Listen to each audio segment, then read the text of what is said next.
Assalamualaikum warahmatullahi wabarakatuh.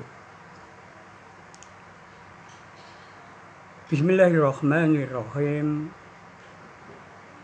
Alhamdulillahilladzi hadana lihadza wa ma kunna linahtadiya laula an hadanallah. Asyhadu an la ilaha illallah wa asyhadu anna Muhammadar Rasulullah.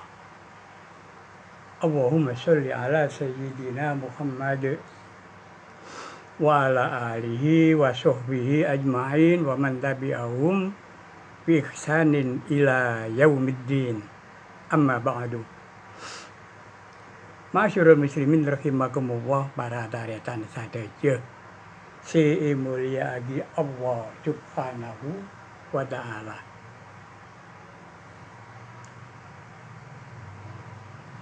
Sekarang kita memasuki bulan Rajab, bulan Rojab. Orang Jawa mengatakan Rejab.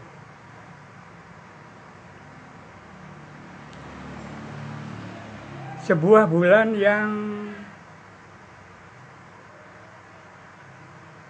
dimuliakan oleh Allah, termasuk Arba'atun Hurum, termasuk 4 bulan yang dimuliakan oleh Allah.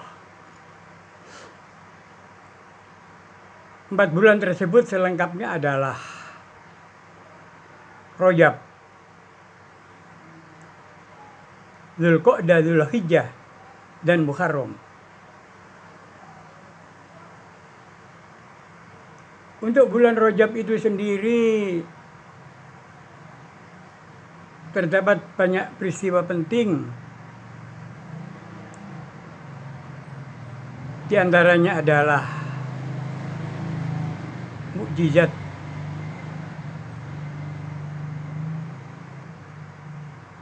yang diberikan kepada Rasulullah Shallallahu Alaihi Wasallam untuk melakukan Isra Mi'raj. Sebuah mukjizat yang dahsyat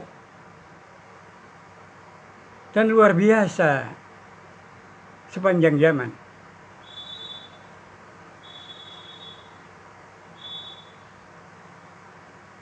Di dalam Al-Quran Allah berfirman, A'udzubillahi minasyaitonirrajim, Bismillahirrahmanirrahim. Subhanalladzi asra bi'abdihi lailan minal masjidil haram ilal masjidil aqsa alladzi barakna haulahu linuriyahu min ayatina innahu huwas samiul basir.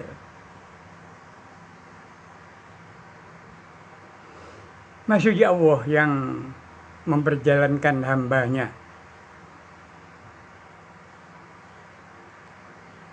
Kata-kata hamba ini kemudian ditafsirkan oleh para mufassirin atau ahli tafsir sebagai jasad dan roh. Jadi yang Isra Mi'raj itu jasadnya dan rohnya. Ini pendapat sebagian mufassirin. Barangkali sebagian besar.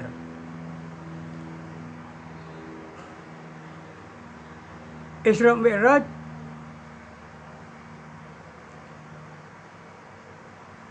terjadi pada bulan Rajab.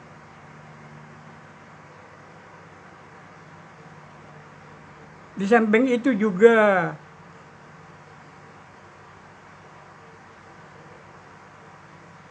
peringatan-peringatan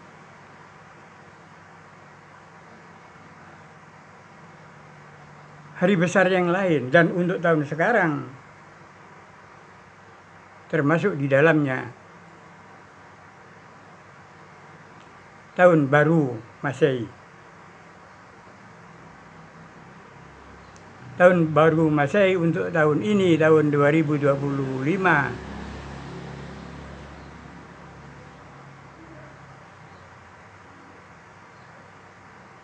terjadi pada bulan Rajab.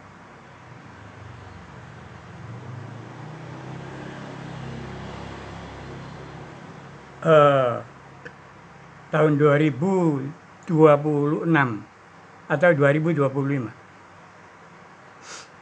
Entah yang betul yang mana, mari kita lihat di kalender.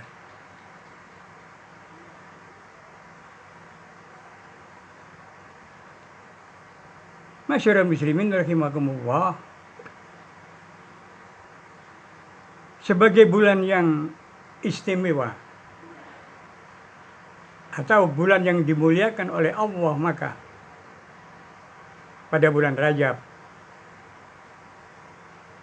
pada bulan Dzulqa'dah, Dzulhijjah, dan Muharram, atau 4 bulan yang diharamkan atau yang dimuliakan oleh Allah,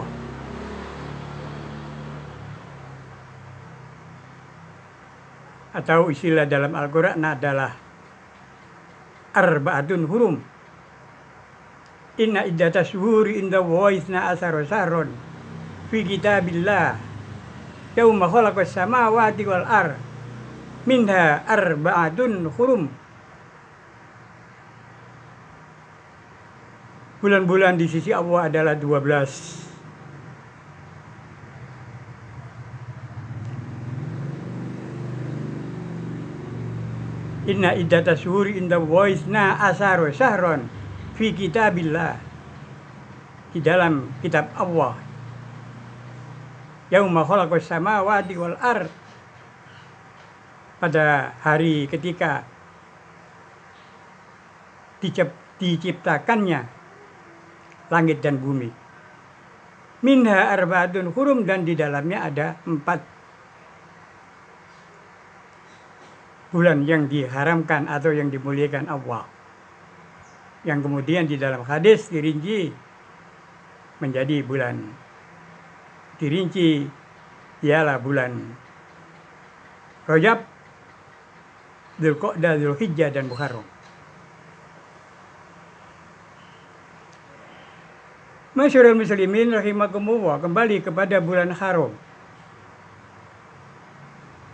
maka Allah memberikan bonus bagi orang yang taat, bagi orang yang beribadah, bagi orang yang melaksanakan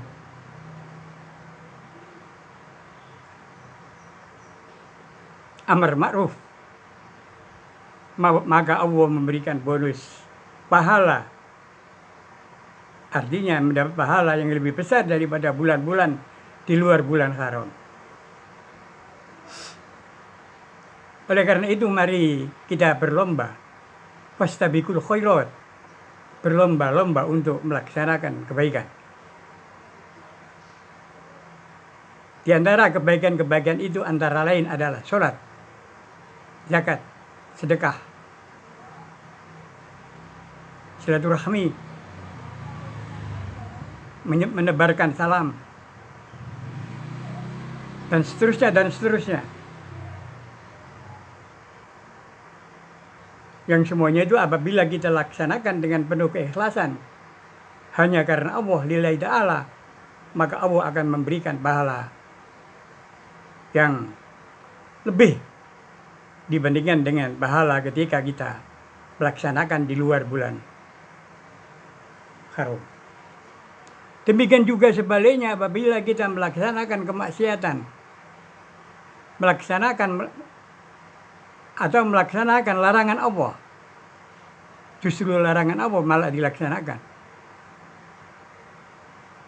maka Allah akan memberikan dosa yang lebih besar daripada dosa di luar bulan haram.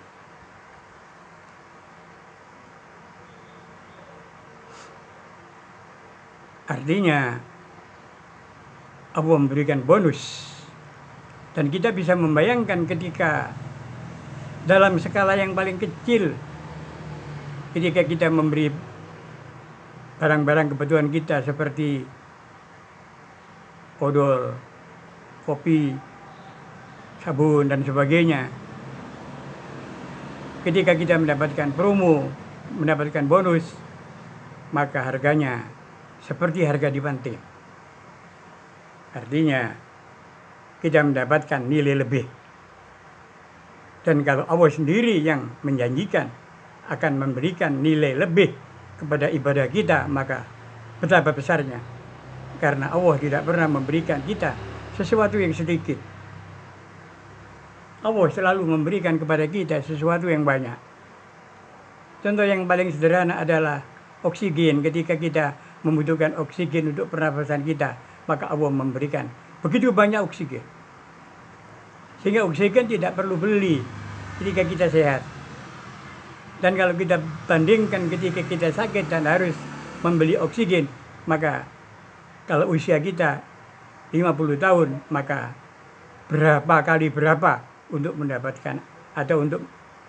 mendapatkan oksigen. Masyarakat muslimin rahimakumullah. Dan oksigen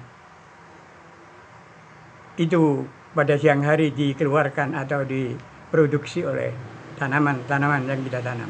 Oleh karena itu sekali lagi penghijauan juga sangat penting. Dan Islam memberikan dorongan agar kita melakukan penghijauan itu. Oleh karena itu, kalau terdapat rumah yang mempunyai tanaman-tanaman yang rindang, yang rimbun, jangan dicela. Karena itu juga merupakan perintah agama. Yang penting tidak mengganggu. Masyarakat muslimin rahimakumullah. Dan mengganggu itu merupakan sesuatu yang sangat pribadi. Seseorang yang punya mobil kemudian lewat di depan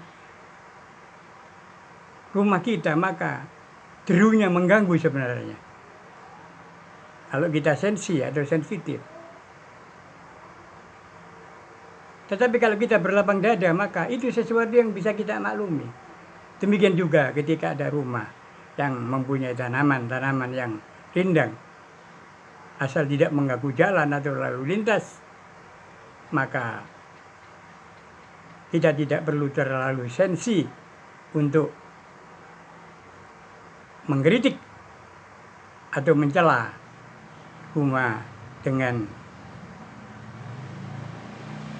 kerindangan pohon-pohon yang hijau tersebut. Kan itu sesuai dengan perintah agama. Masyarakat muslimin rahimakumullah. Kembali kepada bulan haram, maka mari kita bertekad untuk mengisi bulan-bulan haram ini dengan amal ibadah. Kita tingkatkan kualitas sholat kita. Kita tingkatkan sedekah kita.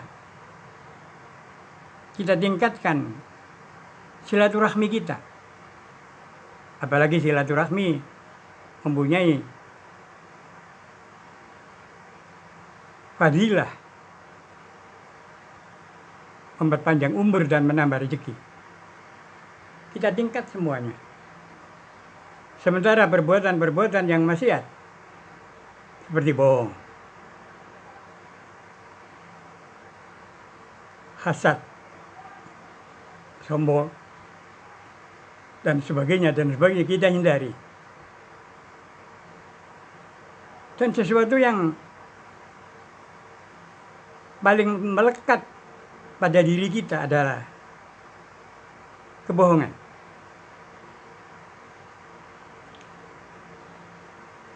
Bohong membawa kita kepada kejelekan, dan kejelekan membawa kita kepada neraka.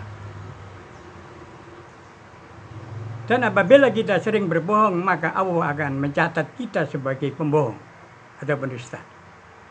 Oleh karena itu, berbohong dengan segala bentuk dan macamnya memang dilarang oleh Allah Subhanahu wa Ta'ala.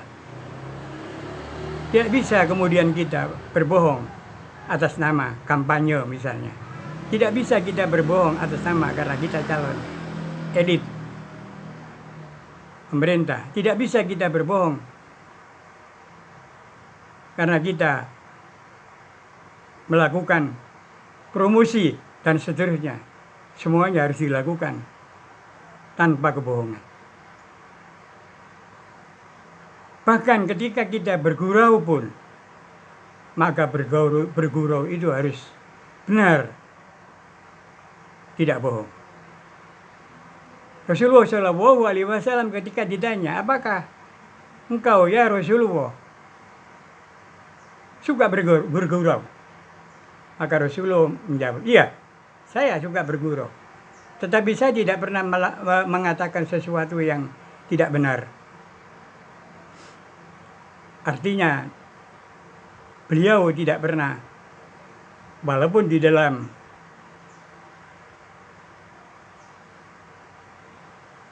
guyon, di dalam gurauan, itu mengatakan sesuatu yang tidak benar.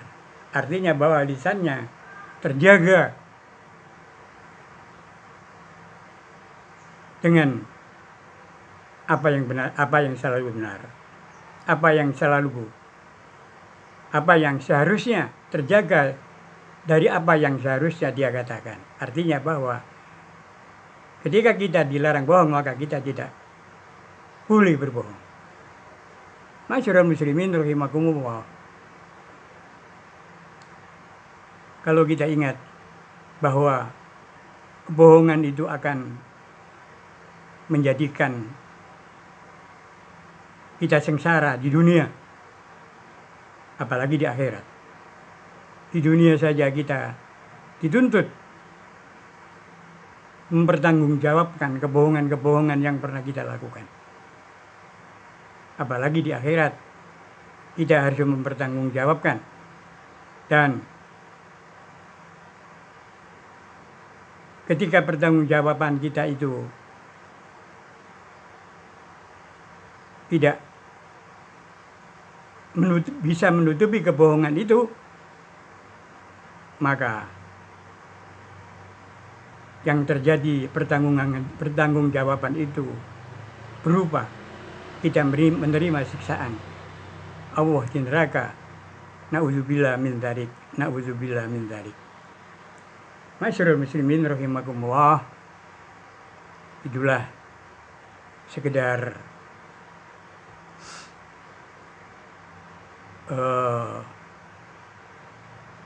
ceramah pencerahan pada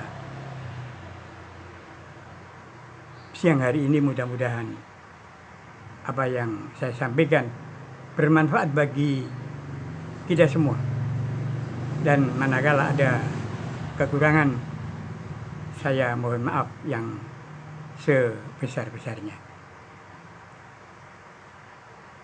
Apabila ada sesuatu yang benar, maka sekali lagi benar itu berasal dari Allah semata-mata. Wallahul muwaffiq ila aqwamit thoriq. Wassalamualaikum warahmatullahi wabarakatuh.